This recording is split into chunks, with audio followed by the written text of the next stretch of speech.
Ji, I think जो मेरे dreams थे वो ड्रीम्स सब सच हो गए थे, because and I was little emotional that time, but yes man, because because when I turned pro there's a lot of controversy, lots of bad negative waves out there. So but finally I get this title, so like everybody like said wow, everybody like क्या काम किया विजू ने, क्या काम किया है.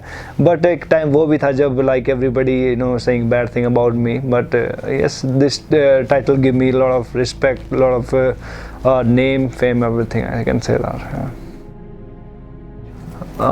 Boxing बहुत पहले से बहुत फेमस है, पूरे वर्ल्ड में बहुत फेमस स्पोर्ट्स है, बहुत पहले से चलता आ रहा है बॉक्सिंग. और आई थिंक बॉक्सिंग ने हमारे को बहुत पॉपुलर बना दिया, स्पेशली मेरे को, मैरी कॉम को. She is a member of parliament now and she is like legend, और lots of women like specially girl जो इंस्पायर होती है मैरी कॉम से. तो आई थिंक बॉक्सिंग को बढ़ाने के लिए मैं मानता हूँ कि जो ग्रास रूट लेवल है, जो जहाँ पे everybody know about like metro cities, Mumbai, Chennai और like Calcutta, but nobody care about like rural area जहाँ पे स्पोर्ट्स एक्चुअल में डेवलप होता है. Because I belong to a village, तो आई नो दैट कि एक बच्चे की क्या एक अहमियत है स्पोर्ट्स में, उसकी वो क्या कर सकता है, बट वो वहाँ तक वो हमारी कहते हैं रीच पहुँच नहीं पाती उस लेवल तक.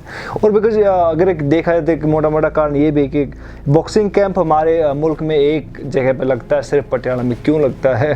आई थिंक ये सवाल आपको पूछना चाहिए, वहीं पटियाला में ही क्यों लगता है? That's the only thing. Because India, हमारा मुल्क बहुत बड़ा है, इसमें आप बॉम्बे में भी लगा सकते हैं, आप दिल्ली में भी, आप कश्मीर में भी लगा सकते हैं, कलकत्ता में लगा, लेकिन एक जगह पे क्यों लगता है? Because we don't have any facilities जो एक नेशनल कैंप को कंडक्ट कर सकते, जो रिक्वायरमेंट है उसकी.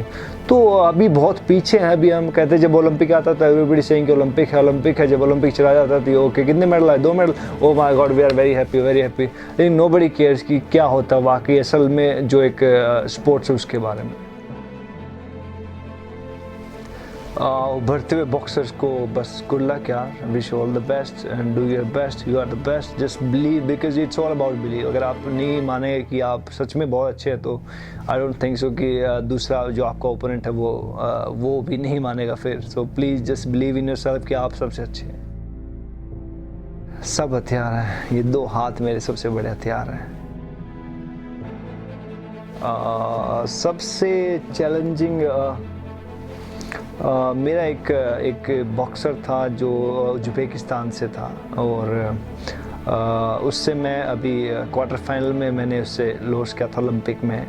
लंदन ओलंपिक की फ़ाइट थी, उससे पहले हम 4 बार फाइट कर चुके थे, ये हमारी 5th फाइट थी. So that was the like moment. जो फाइट जीत जाता तो आई थिंक वो ओलंपिक मेडलिस्ट हो जाता उस टाइम पे.